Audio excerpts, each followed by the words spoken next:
Bentrovati, eccoci con un'altra serata culturale nella nostra associazione UNEBU. Stasera abbiamo l'onore, il privilegio e il piacere di ospitare un ragazzo sardo, uno studioso, ricercatore, archeologo, Raffaele Murru. Stasera ci parlerà di un pezzettino di storia che è avvenuta in Sardegna, nel Sulcis, nell'Iglesiente per la precisione, legata alle miniere. Vi racconterà che lui vorrebbe farne un film di ciò che ha scritto, questo libro che stasera presenta, accompagnato da immagini, perché chiaramente occupandosi di questa materia in maniera professionale, perché lui lavora nel cinema da 10 anni, trovare poi la possibilità di sviluppare un discorso della Sardegna con un film per noi sardi sarebbe un'altra opportunità di divulgare fuori un po' la nostra passione. Quindi io lascio la parola subito a Raffaele, ascoltiamo quello che ha da dirci. Io sono molto curioso di capire perché hai deciso di scrivere questo libro e quindi vi auguro a tutti buona serata e ascoltiamo Raffaele. Grazie per essere venuti, è un piacere essere qua. Devo lanciare, devo tirare una freccia a favore dell'associazione di Pierluigi, perché sono anni che la seguo durante la pandemia, in un momento buio in cui diciamo che avevo perso il lavoro e tante cose. È stata quel barlume di luce che mi ha avvicinato alla Sardegna di nuovo e soprattutto all'archeologia e alla cultura sarda, al punto da volermi dedicare totalmente a questo nella vita. E quindi ringrazio Pierluigi, tutti voi per essere venuti, l'associazione UNEBU, e per questo vi chiedo di fare un applauso. Volevo partire chiedendovi per alzata di mano quanti di voi hanno letto una sceneggiatura nella vita. Una sceneggiatura. Sapete cos'è una sceneggiatura? Ok. Un copione non è la stessa cosa. Sì, è la stessa cosa. Un copione è una sceneggiatura. Ecco, partiamo da questo. La sceneggiatura è la scrittura per il cinema, ok? Non è tanto, non ti spiega tanto, ma è molto d'impatto. Le sceneggiature sono composte di azioni e battute, quindi tutto quello che si va a leggere, tutto quello che si racconta, i contenuti sono i personaggi che in prima persona vivono quelle parole e ce le trasmettono, ce le raccontano. Noi le leggiamo e le viviamo insieme ai personaggi. Questa è una sceneggiatura. Malfidano è una sceneggiatura perché nasce come un progetto cinematografico, come un film. Io ho strutturato Malfidano in scene, sono circa una 60ina di scene, e ogni scena è come se fosse un quadro, quindi un quadro che ci racconta un episodio, e tutta la sceneggiatura completa è tutta una sequenza di quadri che poi ci raccontano la storia, che ci raccontano il film. 2 anni fa, l'anno scorso in realtà, era dicembre, subito dopo che mi sono laureato, quindi dopo ottobre 2023, ho proposto a una casa editrice questo progetto che già avevo scritto anni fa, perché è vecchio di 4 anni, e ha voluto subito sposare con me il progetto, e quindi hanno deciso insieme di poterne fare un libro, e adesso sto cercando in realtà di riuscire attraverso le produzioni con i diritti a farci un film. Partiamo da subito con delle immagini. Sarà una sequenza di immagini che io vi mostrerò e vi racconterò anche la storia del territorio del Sulcis attraverso queste immagini, perché tutte le immagini che sono presenti all'interno del file sono immagini che ho preso da un collezionista privato di foto minerarie che mi ha voluto prestare, ma erano talmente tanto belle che io ho deciso poi, ogni volta che andavo a fare le presentazioni del libro, le interviste, le cose, ho deciso di farne un collage per poterle... Un secondo, e tanto sì, è andato in stand-by il PC. Ho deciso di farne un collage per poterle restituire, perché sono immagini comunque bellissime che ci raccontano la storia delle miniere sarde, perché come già sappiamo e già voi sapete, sin dalla preistoria, da quando l'uomo ha messo piede in Sardegna, cioè recentemente mi è stato detto da un mio compaesano che i sardi nascono come minatori e cavatori. Che significa? Che appena l'uomo è arrivato in Sardegna ha subito sfruttato le risorse del territorio delle quali la Sardegna era ricco, ossia la pietra. E quindi dalla pietra poi più avanti, come si scoprivano i metalli e i minerali, è passato subito ai minerali, e noi abbiamo la fortuna di avere tantissimi minerali in Sardegna che durante la seconda rivoluzione industriale sono stati non solo importantissimi ma strategici. E infatti vedremo come dalle miniere sarde, vedremo dal punto di vista della Sardegna come noi siamo stati utili dopo la seconda rivoluzione industriale per la produzione dell'acciaio. Partiamo con questa foto, vabbè, che tutti conoscete, Portoflavia, il pan di zucchero di Portoflavia. Questa l'ho fatta io casualmente e ho deciso di usarla come copertina delle mie presentazioni. Andiamo subito al dunque. A Bugerru, questo è Bugerru nel 1904. Nel 1904 a Bugerru ci fu uno sciopero, il 4 settembre 1904. Questo sciopero ancora poco studiato a parer oggi, perché è stato uno di 3 scioperi scoppiati in 3 parti diverse d'Italia, e di questi 3 scioperi è stato il primo, che poi ha portato la Camera di Commercio del Lavoro di Milano a emanare il primo sciopero generale d'Italia ed Europa. E nessuno sa che questo grande impatto di sciopero generale in realtà è partito da piccoli scioperi che stavano in contesti di poli industriali del lavoro, e uno di questi era Bugerru. Bugerru era anche soprannominata la Petite Paris. Qualcuno di voi sapeva che è stata nominata la Petite Paris anticamente? Ok. Era stata nominata la Petite Paris perché la classe borghese a capo delle miniere era talmente tanto numerosa al punto che aveva potuto permettersi di costruire di costruire un quartiere totalmente ispirato a quella che era la Parigi e tutta l'architettura parigina. C'è il Teatro Perrier, sempre a Bugerru, che, pensate un po', è stato inaugurato dai fratelli Lumière in persona. Per chi non lo sapesse, i fratelli Lumière sono coloro che hanno inventato il cinematografo, insomma.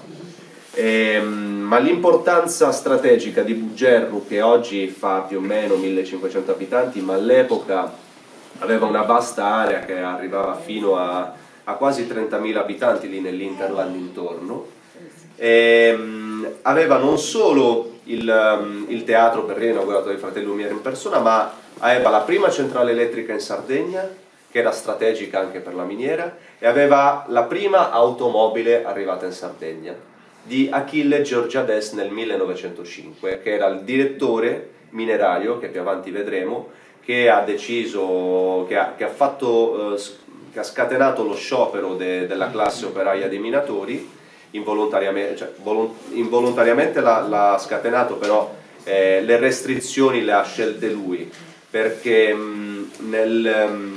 qua è sempre Bugerru, perché durante un anno come il 1904, dove ci sono stati a livello nazionale tanti scioperi all'interno dei cantieri, a Bugerru c'è stata un'oppressione che nelle altre parti probabilmente non era così forte, per 2 motivi. Uno, perché a Bugerru e comunque nelle miniere sarde c'erano i salari che erano tra i salari più bassi d'Europa, okay?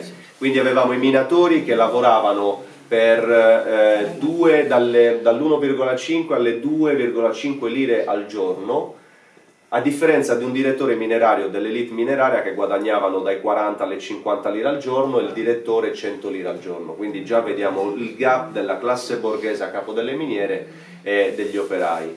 In quell'anno in cui ci furono tanti scioperi, improvvisamente il direttore minerario decise di in piena estate, perché settembre, come sappiamo, è ancora estate e c'è caldo, emanò un decreto per ripristinare l'orario in piena estate invernale. Che significa? Che i minatori, quando andavano in miniera, entravano in miniera che praticamente era appena sotto il sole, e andavano via che il sole era già tramontato, quindi non vedevano luce, e l'estate avevano 3 ore di pausa pranzo. In pieno settembre il direttore minerario decide che queste 3 ore dovevano essere ridotte a 2, quindi in piena estate decise di mettere l'orario invernale per i minatori. E voi potete immaginare per i minatori che già non vedono la luce quanto può essere,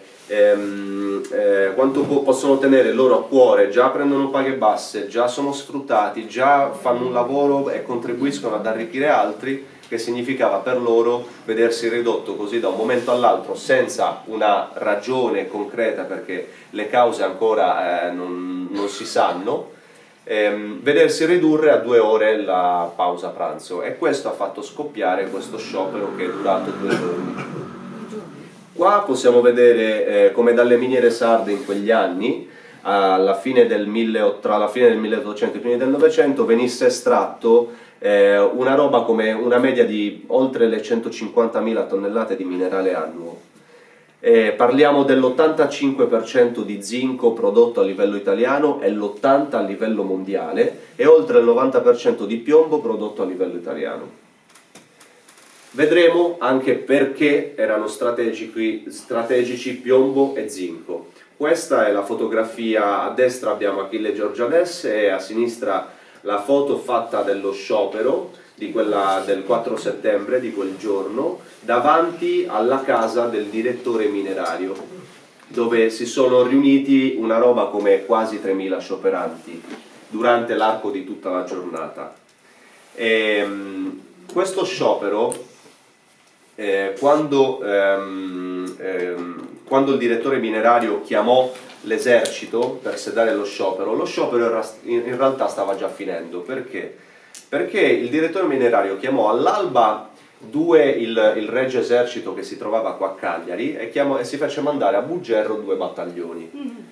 Facendosi mandare 2 battaglioni, però, non avevano considerato il fatto che sarebbero arrivati a Bugerro in tardo pomeriggio. Perché? Perché da Cagliari a Iglesias hanno preso il treno e ci hanno messo 1-2 ore, però poi da Iglesias a Bugerro, che sono 40 km tra le montagne, l'esercito se l'è dovuto fare a piedi.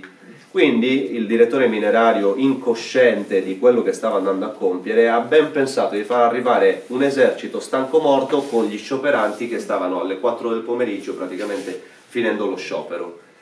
E subito, appena gli scioperanti si sono ritrovati davanti l'esercito regio, hanno detto: ma questi cosa ci fanno? E lì è iniziato subito il conflitto. Questo è raccontato bene nel terzo atto, perché il terzo atto del libro è quello che contiene, mentre i primi 2 atti vanno da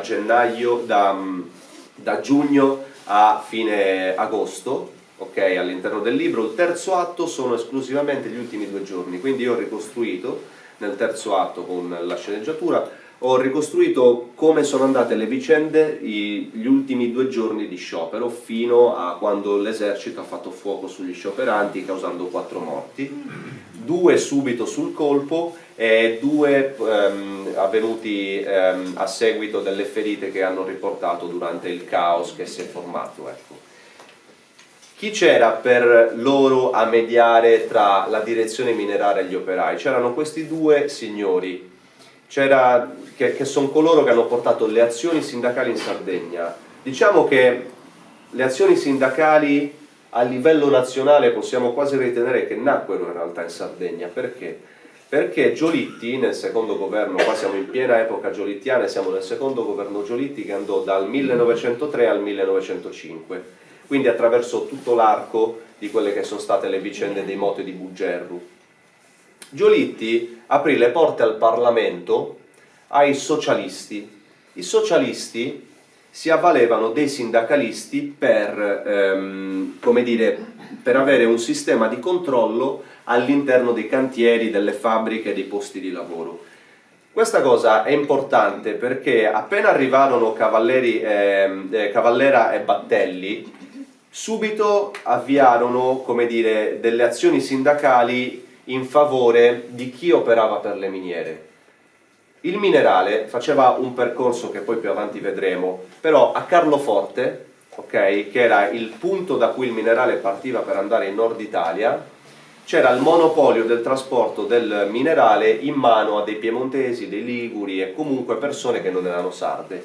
E l'arrivo di Cavallera e Battelli è stato fin da subito fondamentale per loro, perché hanno subito creato la Lega di Resistenza dei Battellieri di Carloforte, che contava circa 4.000, scusate, il totale della federazione regionale dei minatori di cui loro erano capi contava circa 4.000 tra minatori e comunque lavoratori della classe operaia. Però subito con la Lega di Resistenza dei Battellieri hanno potuto imporsi a livello autoriale, cioè a livello, come dire, far sentire la propria voce contro i potenti, grazie alla mediazione di questi due uomini che poi hanno tolto il monopolio del trasporto del minerale a quelli che in realtà si arricchivano sulle spalle dei sardi, in sostanza. Loro sono stati fondamentali e nel libro sono alcuni dei personaggi realmente esistiti, perché il libro è composto sia di personaggi inventati ai quali ho creato io un background, sia di personaggi realmente esistiti. I personaggi realmente esistiti ovviamente è stato terreno fertile, perché hanno parlato le loro gesta per loro e quindi ho dovuto cucirgli intorno un background che fosse attinente con le loro gesta, però tutto il resto dei personaggi sono inventati da me. E vedremo che il punto di vista di come io racconto il libro e di come racconto lo sciopero del 4 settembre 1904 è un po' inedito, perché prima di me poche persone hanno parlato della classe operaia al femminile all'interno delle miniere, e si chiamavano cernitrici. Quindi il punto di vista del libro è tutto raccontato dalla laveria, che più avanti vedremo cos'è, e dalle donne lavoratrici all'interno delle miniere. Quindi noi non andiamo in galleria con i minatori, ma stiamo fuori con tutte le donne. Questo è sempre il primo sciopero generale europeo che fu emanato dalla Camera del Lavoro di Milano dal 16 settembre al 21 settembre, e durò così tanto perché all'epoca, essendoci i giornali e non essendoci le notizie che viaggiavano come oggi con uno smartphone che in tempo reale si sa tutto, piano piano a cascata da Milano lo sciopero giorno dopo giorno scendeva e toccava tutte le parti del sud Italia. Quindi per questo è durato 5 giorni, è durato 5 giorni perché con i giornali la notizia arrivava sempre dopo e a cascata è andato sempre più verso sud. È iniziato il 16 settembre e si è concluso il 21 settembre del 1904 ed è stato uno di quelle cause che a livello sociale ha fatto crollare 6 mesi dopo il secondo governo Giolitti, a marzo del 1905. Ecco, Giolitti possiamo dire che è stato uno stratega, perché non so se qualcuno di voi ha visto M, la serie TV su Mussolini, l'ultima che hanno fatto. Ok, io ve la suggerisco perché fa vedere l'ascesa al potere di Benito Mussolini, ed è da Joe Wright, ed è fatta molto bene. E lui diceva, lo stesso Mussolini, che Giolitti in realtà era una volpe in Parlamento, perché Giolitti è stato quello che appena entrato nel Parlamento ha cercato sempre di mediare tutte le situazioni per mantenere un potere che si basasse sull'equilibrio. Okay? Solo che poi crollò per via di tutte quelle che sono le vicende che ci sono dietro. L'etimologia della parola malfidano, che è anche il titolo del libro, io l'ho trovata esclusivamente negli studi di Dedola, e come possiamo vedere significa territorio pieno di vene minerarie. Perché? Malfidano è il monte che sovrasta l'abitato di Bugerru, come abbiamo visto, come c'erano nelle immagini prima, e questo monte aveva le gallerie di piombo argentifero, quindi di galena, che erano tra le più grandi d'Europa e tra le più importanti. Mio padre è stato ha lavorato in miniera come anche i miei nonni e i fratelli dei miei nonni. Quando mio padre lavorava con l'Igea e doveva fare le bonifiche, lui stesso mi disse che le gallerie più belle che lui abbia mai visto erano quelle che stavano a Malfidano, che erano la vecchia proprietà dei Modigliani, e poi vedremo anche perché. E Malfidano, ecco, può essere tradotto con gli acadici abbondanza più imprigionamento o incastonamento riferito al minerale. Come si studiano questi periodi che vanno a cavallo tra le due rivoluzioni industriali e post-rivoluzioni industriali? Con l'archeologia industriale. L'archeologia industriale è quella scienza che, questa è la definizione presa da Treccani, che studia le origini dello sviluppo della civiltà attraverso i processi di modernizzazione all'interno dei cantieri. Le fasi di lavorazione del minerale. Il minerale, una volta che veniva estratto, veniva trasportato dagli uomini al di fuori delle gallerie. Dalle gallerie il minerale confluiva nelle laverie. Le laverie erano questi grandi stabilimenti nei quali le donne lavoravano inizialmente sedute in cerchio, e poi più passavano gli anni e più la tecnologia entrava all'interno dei cantieri, quindi più anche le donne usufruivano della tecnologia, come il nastro trasportatore e le altre cose che vedremo dopo. Dalle laverie il minerale veniva preso e veniva lavorato dalle donne sedute in questi grandi cerchi, una a fianco all'altra, nei quali, come possiamo vedere nell'immagine di destra, l'immagine 4, veniva messo al centro il minerale, al centro la pietra grezza, e a sinistra e a destra avevano dei secchielli che i bambini poi prendevano e trasportavano fino al porto, dove veniva messo il minerale. Il minerale veniva messo lì dentro, portato al porto, trasportato da lì a Carloforte, da Carloforte in Nord Italia, perché le raffinerie del minerale, della galena, dello zinco, della blenda, di tutti i minerali che venivano trovati lì nel territorio, avevano le raffinerie in Normandia, quindi facevano un percorso che da Sardegna partivano da Carloforte, andavano in Nord Italia, dal Nord Italia andavano in Francia direttamente, perché Malfidano, che è anche il nome della società anonima con cui è stata fondata nel 1866 da Jean Eiquem la coltivazione delle miniere Malfidano, infatti si chiamava Société Anonymes des Mines de Malfidano, che fu creata con un capitale sociale di 12 milioni a Parigi. Questa società anonima creata da Jean Eiquem aveva anche al suo interno, richiamava quello che era il territorio e la storia del territorio, perché lui riuscì a impossessarsi delle miniere attraverso non solo le dicerie di paese, perché si sapeva che lì c'erano i minerali e tutto, ma scippandole alla famiglia Modigliani. La famiglia Modigliani, tutti conoscete Amedeo Modigliani, no? Tutti conosciamo il famoso pittore. Ecco, il nonno di Amedeo Modigliani, Emanuele Modigliani, arrivò in Sardegna nel 1862, dopo che c'era stato il famoso decreto, del 30, non mi viene il termine. Il trattato? Il trattato del 30 giugno del 1840, e successivamente fu inglobato alla Sardegna nel 48 ed esteso nel 59 per favorire poi quella che era la produzione. Questi decreti sono quelli che poi hanno avviato e spinto le persone a venire in Sardegna per arricchirsi. E la famiglia Modigliani arrivò in Sardegna attraverso il conte di Cavour un anno dopo che ci fu l'unità d'Italia, perché era suddito del Granduca di Toscana, Emanuele Modigliani, e soprattutto sposava le politiche unitarie di Cavour. Quindi arrivò in Sardegna e trovò terreno fertile su 3 fronti. Uno, il settore agricolo, l'altro il settore minerario e il terzo il settore del carbone. Tutti questi 3, diciamo, business sui quali ha avviato la famiglia Modigliani, tutti avevano delle carenze che in qualche modo devastavano il territorio e non portavano benefici ai sardi. Uno, perché le politiche, cioè il business agropastorale che aveva avviato si avvaleva di una sorta di pascolo medievale che distruggeva le foreste, perché lasciavano i pascoli all'interno delle foreste liberi, e ovviamente i pascoli andavano a mangiare i germogli, le cose, e quindi deturpavano le foreste, al punto che furono anche denunciati da molti pastori stessi sardi. Il secondo business, che era quello del carbone e delle scorze vegetali, era quello che ha disboscato nel giro di 30 anni la Sardegna, portandola da circa 300.000 ettari di foreste a 100.000 ettari, e l'altro erano le miniere.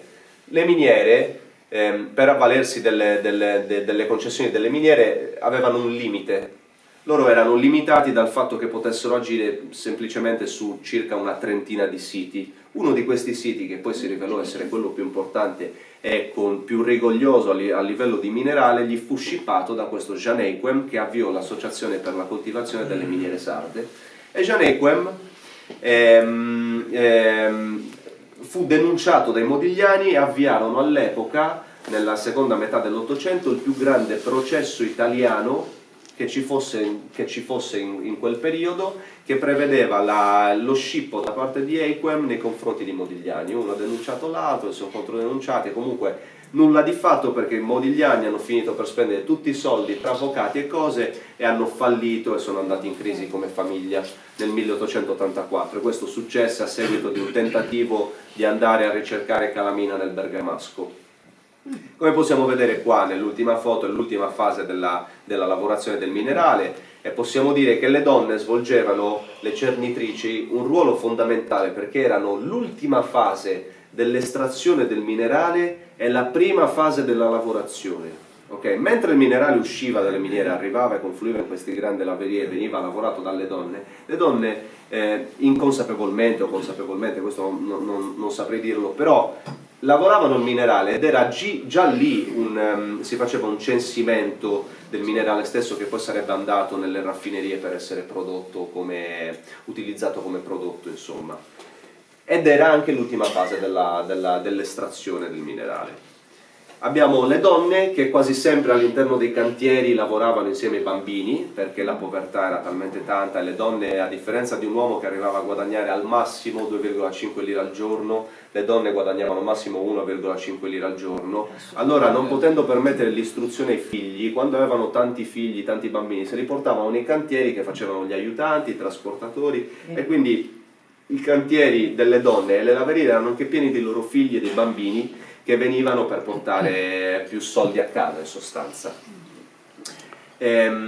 Possiamo dire che quelli delle donne furono alcuni dei primi posti di lavoro riconosciuti a livello nazionale, perché all'epoca le donne già durante le rivoluzioni industriali si vennero inserite all'interno di determinati contesti e di determinate fabbriche e processi di lavorazione di prodotti, però in Sardegna svolgevano, come abbiamo detto, un ruolo fondamentale ed erano proprio riconosciute come una categoria, possiamo dire. Queste sono le laverie, questa è la laveria Malfidano, che è quella che c'è anche nel mio libro, ed è dove le donne all'interno lavoravano il minerale. L'estate stavano fuori all'aria fresca, l'inverno stavano dentro. Poi che fosse tanto caldo l'inverno all'interno di questi grandi stabilimenti ne dubito, però comunque erano al riparo. Le donne, vediamo anche questa foto che è l'immagine di copertina del libro, le donne all'interno dei cantieri comunque avevano una sorta di solidarietà tra loro, nel senso che la classe operaia si aiutava, ok? E io all'interno del libro, infatti, quando racconto il punto di vista delle donne, racconto un punto di vista un po' inedito e un po' azzardato. Perché? Perché, come abbiamo visto prima, Battelli e Cavallera, che avevano, come dire, avevano creato la Federazione Regionale di Minatori Sardi, che puntava a creare una federazione nazionale di categoria, cercava di inglobare al suo interno quanti più minatori possibili. E io ho messo una donna a capo della Lega di Resistenza di Bugerru, che fu nata per tutelare i minatori in loco. A capo di questa Lega ho messo una donna. La donna a cui mi sono ispirato, moderna, è Geppi Cucciari, che tutti conosciamo, che è una sarda grandissima, e spero di averla anche come attrice un domani, se si dovesse fare il film, nel ruolo del capo della Lega di Resistenza. Ma la Lega di Resistenza in realtà era il vero capo della Lega di Resistenza, era un uomo e si chiamava Salvatore Spina, solo che questa poi è stata una licenza poetica che io mi sono preso per cambiare un po' a livello di strategia quello che fosse il testo e rendere il punto di vista ancora più particolare. Sempre le donne, qua possiamo vedere come lavoravano in cerchio dove mettevano il minerale, ma comunque avevano sempre i caporali sorveglianti vicini, perché quando si formavano questi grandi cerchi dove lavoravano le donne, una donna non poteva urlare da qua a là: oh, allora come ti stai? non potevano farlo, quindi le persone più intime nei posti di lavoro erano le proprie vicine, quindi così che si creavano tanti gruppetti e le donne erano anche sempre controllate e supervisionate dagli uomini, che avevano, ripeto, un ruolo all'interno della miniera di caporali sorveglianti. Qua possiamo vedere come i bambini all'interno delle laverie aiutavano le donne, qua siamo sempre a Bugerru. E qua possiamo vedere una fase tecnologica successiva, come vi dicevo prima, appena arrivava la tecnologia veniva applicata anche in miniera e subito quindi venivano messi, la classe operaia adoperava della tecnologia che veniva introdotta all'interno degli stabilimenti e qua siamo già dopo gli anni 20 con il nastro trasportatore. Poi vedremo anche, e vi racconterò anche perché strategicamente dopo la seconda rivoluzione industriale le miniere si è potuto avviare questo grandissimo business. Un'altra cosa particolare sono le cantine. Le cantine erano una sorta di empori e spacci che erano presenti nel territorio, perché essendo poli industriali comunque lontani dalle grandi città come Cagliari, come Iglesias, eccetera, avevano questa sorta di punti vendita dove si comprava di tutto, si trovavano dai beni di prima necessità, agli attrezzi, alle cose, che però erano su 48, dovrei avercelo scritto qua il numero, su 48, 35 erano in mano comunque alle miniere. Quindi che significa? Che su 48 cantine presenti all'interno del territorio, 35 erano in mano alle miniere. Quindi che cosa si creava? Si creava il fenomeno del track system, ossia che tutto quello che si guadagnava in miniera poi tornava alla miniera. Perché?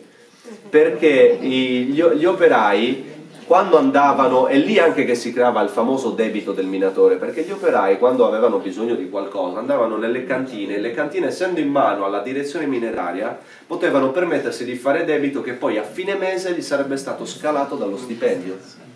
Quindi abbiamo una situazione che in Sardegna è stata in quegli anni devastante e a posteriori si è anche studiato che, come dire, questa sorta di allontanamento che è studiato come il fenomeno dell'avvento delle società di massa tra gli anni 60 e 70 dell'Ottocento, che cosa aveva prodotto? L'allontanamento delle genti dalle campagne, quindi creando dei posti di lavoro e creando un mondo nuovo, che però agli individui poi non ha portato tutti quei grandi benefici che si sperava.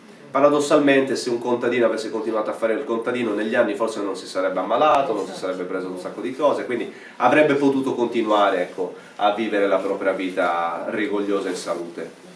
Queste sono le famose cantine, gli empori e spacci. Ecco sì, c'è scritto qua, su 48 cantine 34 erano in mano a privilegiati, ossia amici, amministratori o la stessa miniera, cioè della stessa amministrazione mineraria stessa. Erano dei punti vendita dove si trovava, come ho detto prima, di tutto ed erano molto, cioè a livello scenico sono molto accattivanti e molto, molto belle anche da vedere. Avevamo gli edifici, perché l'archeologia industriale studia anche gli edifici, e gli edifici, questo dovrebbe essere l'ufficio postale di Monteponi. Gli edifici avevano mutato il territorio, nel senso la costruzione senza uno studio urbanistico di questi poli industriali, di questi grandi centri, aveva mutato il territorio in sfavore della classe operaia stessa. Oggi noi vediamo, no, come la mala architettura, la realizzazione dell'architettura che non, come dire, che porta a malessere sociale, noi la percepiamo oggi, no? Come gli edifici abusivi e tutte queste cose. Stessa cosa in piccolo nel territorio, è successa la stessa cosa in Sardegna nel Sulcis. Questa è la miniera di Montevecchio, qua possiamo vedere come tutti gli attrezzi, quanto erano grandi comunque questi edifici. C'è ancora. Sì, ancora tante di queste immagini si possono anche trovare nel web, ma ci sono ancora oggi diversi edifici. Queste sono le famose bilancelle, che erano le barche che salpavano per Carloforte nel quale veniva imbarcato il minerale. Qua abbiamo degli operai, quello a destra è un panificio della miniera dove gli uomini lavorano il pane, è brutto da dire ma sembrano quasi dei forni crematori come quelli che ci mostrano nei film. Qua sempre edifici, ho arricchito la presentazione di immagini in modo che possiate anche voi vedere come erano questi grandi stabilimenti che ancora oggi poi sono visitabili, perché sia le miniere nel Sulcis, diciamo che stanno strategicamente e fortunatamente rilanciando il territorio attraverso le miniere, anche attraverso questi edifici. Alcuni di questi attrezzi per esempio a Monteponi si possono ancora vedere, seppur invecchiati, ecco. Poi abbiamo la classe operaia dei minatori.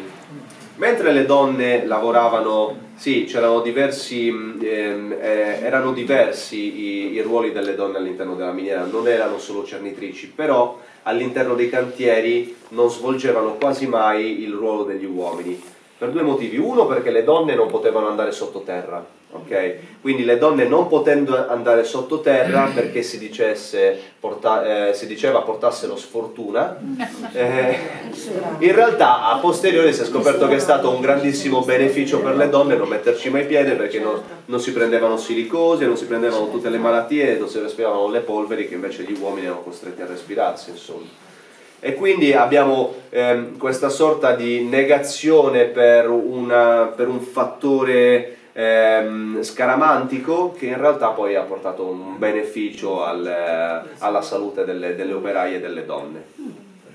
Qua abbiamo la suddivisione del lavoro, come avete visto ci sono tornisti, tubisti, fabbri, macchinisti, e li vedremo tutti adesso in sequenza, dove lavorano che lavorano all'interno dei cantieri con i macchinari, e ripeto, ancora tanti di questi macchinari si possono trovare se andate a visitare le miniere in Sardegna, soprattutto nei grandi stabilimenti.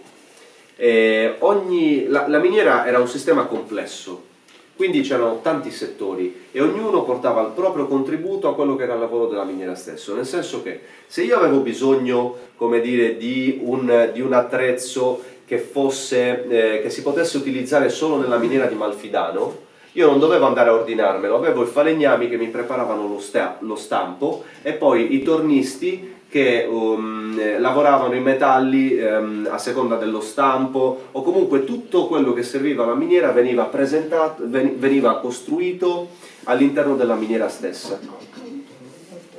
Qua abbiamo i galleristi, i tubisti, gli armatori e i trasportatori, che erano quelli che prevalentemente lavoravano sotto. I galleristi, vabbè, erano quelli che scavavano le gallerie, i tubisti che cavavano il minerale, i tubisti erano quelli che preparavano le tubazioni per lo scolo delle acque, quindi per far defluire tutte le acque, perché ovviamente quando pioveva le miniere si allagavano. Gli armatori erano quelli che armavano le miniere, e poi c'erano i trasportatori, che erano quelli che facevano avanti e indietro.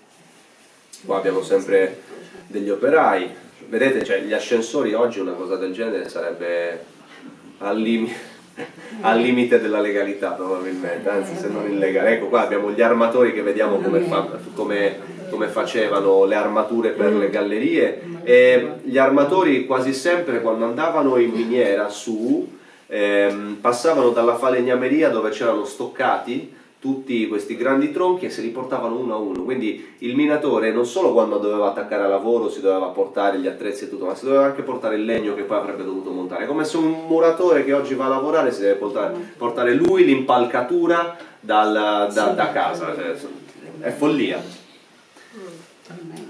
E qua possiamo vedere, ecco, come lavoravano con i martelli, non con i martelli pneumatici, non mi viene, i perforatori ad aria compressa.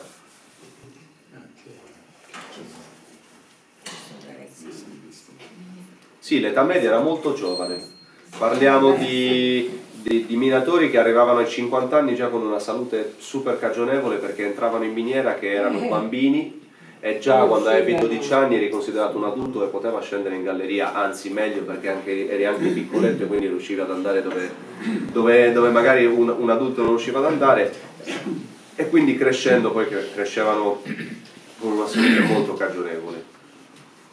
Qua, ecco, abbiamo sempre chi con i perforatori ad aria compressa. Poi piano piano che la tecnologia avanzava, all'inizio questi non avevano, nelle aste di perforazione non c'era l'acqua. Successivamente è stata introdotta l'acqua, perché quando usavano questa sorta di trapani di martelli pneumatici, respiravano le polveri, quindi bagnando la roccia invece con l'acqua che era attaccata attraverso un tubo all'asta di perforazione riuscivano a respirarne meno e quindi a campare qualche anno in più, possiamo dire.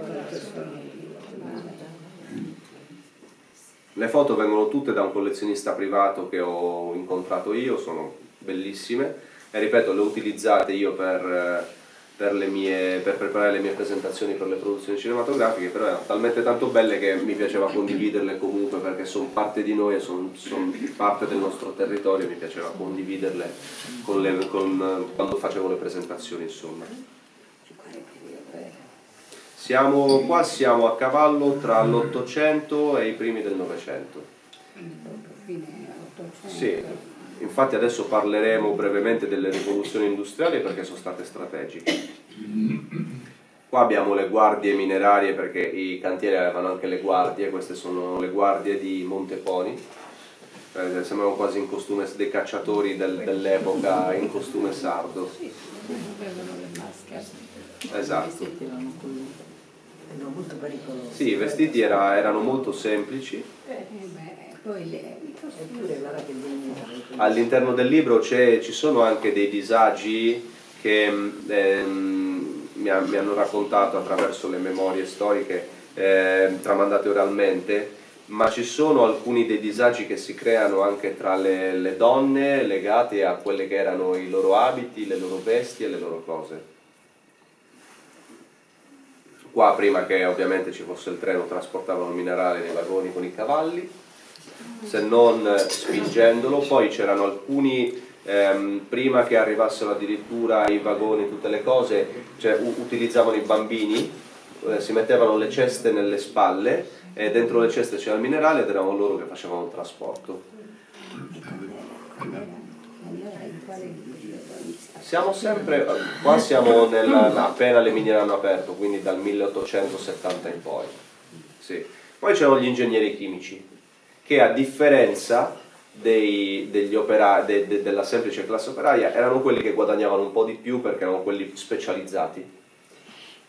Quando ci fu la crisi del mercato dello zinco, del piombo e di tutti i minerali, gli ingegneri chimici dapprima, siccome erano specializzati, arrivavano da altre parti d'Italia, quindi dalla Liguria, dal Piemonte, quindi nella miniera c'era un composto di persone che venivano da tutte le parti d'Italia, però poi il lavoro di manovalanza più pesante spettava sempre ai sardi. Quando i prezzi dei minerali si sono riusciti ad abbattere i costi e sono crollati e sono entrati in crisi, ovviamente gli ingegneri chimici se ne sono andati perché non avevano più una fonte di guadagno favorevole a loro, e è stato fondato a Iglesias da Quintino Sella l'Istituto Minerario. L'Istituto Minerario è nato per questo motivo, per far fronte alla crisi di ingegneri e chimici che dovevano andare via per via della crisi dei metalli e che formavano la manovalanza di ingegneri chimici e comunque di specializzati ai sardi. Quindi l'Istituto Minerario è nato per dare manovalanza, per dare specializzati alle miniere nel territorio e non doverli più chiamare da fuori. Poi abbiamo i direttori minerari, come possiamo vedere, questi li ho lasciati per ultimi perché sono quelli che fanno vedere più di tutti come l'elite fosse importante e anche come la gerarchia all'interno dei posti di lavoro. Abbiamo direttori, famiglie ricche, in sostanza l'elite mineraria. Come possiamo vedere, questi facevano tutti probabilmente parte dell'amministrazione delle miniere. Sì, parliamo di poli industriali che avevano una roba come 3.000-4.000 lavoratori, quindi non erano piccoli centri, insomma. Ed era un mondo complesso e anche più complesso di come l'ho descritto io in Malfidano, perché io ho dovuto fare delle scelte non di carattere stilistico ma più di necessità, di scrittura, quindi tagliare quelli che erano tutta la chiesa, tutti gli ospedali, tutte le cose. Però ecco, era un microcosmo molto complesso. Io ho cercato di concentrare tutto quello che è il racconto, tutte le cose, sul punto di vista delle donne, quindi ambientare tutto all'interno delle laverie, della laveria Malfidano. Qua possiamo vedere addirittura a cavallo, vabbè. Non ho trovato l'immagine del direttore minerario Achille Georgiades che va in macchina, che gira in macchina per le spiagge di Piscina, che ne so, per tutte quelle, no scusate, non Piscina, per la spiaggia di San Nicolò, perché c'è una foto dove lui si è impantanato con la sua macchina nella spiaggia di San Nicolò.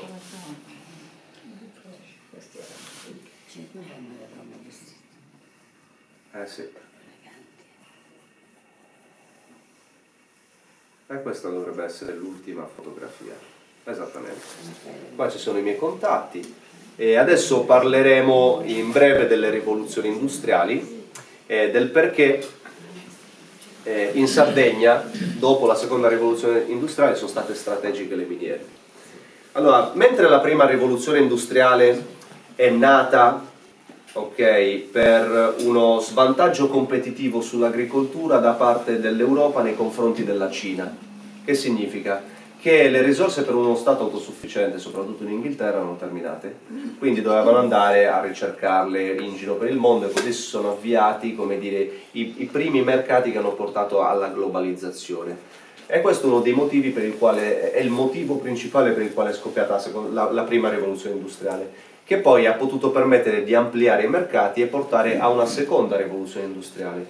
Mentre la prima, come abbiamo detto, è scoppiata per via dell'agricoltura, la seconda è scoppiata in Europa, perché in Europa c'è la necessità dell'agricoltura, non in Cina, perché la Cina all'epoca era sì, la nazione più ricca al mondo, lo Stato più ricco al mondo, non possiamo considerarlo Stato, però ecco, era la nazione più ricca al mondo, perché loro, a differenza nostra, avevano un riso, quindi riuscivano a soddisfare tutto il fabbisogno interno della Cina. E avevano anche dei fiumi che erano molto navigabili e che da subito sono stati sfruttati per il commercio e per il trasporto. Quindi la Cina era la più ricca in assoluto al mondo e non aveva necessità di fare una rivoluzione industriale perché la classe dirigente si sentiva sedentaria. Mentre l'Europa ha avuto necessità di farla la rivoluzione, e quello che riguarda la rivoluzione sono tutti i sistemi di ammodernamento che si portano all'interno dei sistemi di produzione. E infatti fu fatta in Europa perché chi aveva grossi capitali da investire erano gli agricoltori, i lavoratori delle terre, erano coloro che potevano permettersi, avendo grossi capitali, poi un investimento, perché la politica che in Europa si stava instaurando era la politica dell'investimento. La seconda rivoluzione, quando i mercati invece erano molto più ampli, si erano espansi, si erano amplificati, si era già arrivati in America. I mercati della seconda rivoluzione, dico, si era già arrivati in America con sostanza per portare quelli che possiamo dire un contributo lavorativo e produrre, estrarre risorse, eccetera. La seconda rivoluzione invece scoppiò per via dell'acciaio. Perché? Perché l'acciaio era il materiale che si era scoperto, ma per essere prodotto necessitava di un grande quantitativo di elettricità. Quindi necessitando di un grande quantitativo di elettricità, l'acciaio aveva bisogno di avviare delle ricerche chimiche per trovare l'isolante giusto per portare questa energia, questa elettricità all'interno delle fabbriche dove veniva fuso. Questo avviò di conseguenza i mercati anche dell'industria farmaceutica, involontariamente, della chimica e tutto quello che poi ha portato alla seconda rivoluzione. Quindi la seconda rivoluzione c'è stata perché il materiale che si era scoperto era l'acciaio e aveva bisogno di un grande quantitativo di energia per essere prodotto. A seguito di ciò possiamo dire che l'acciaio veniva usato e c'era necessità in questa rivoluzione che venisse, come dire, prodotto, perché i settori in espansione erano le ferrovie e la navigazione. Le ferrovie, per una questione ovviamente che noi tutti conosciamo, anche se inizialmente le ferrovie non erano fatte tanto per il trasporto dei passeggeri, ma quanto per il trasporto dei prodotti, delle merci, di tutte le cose.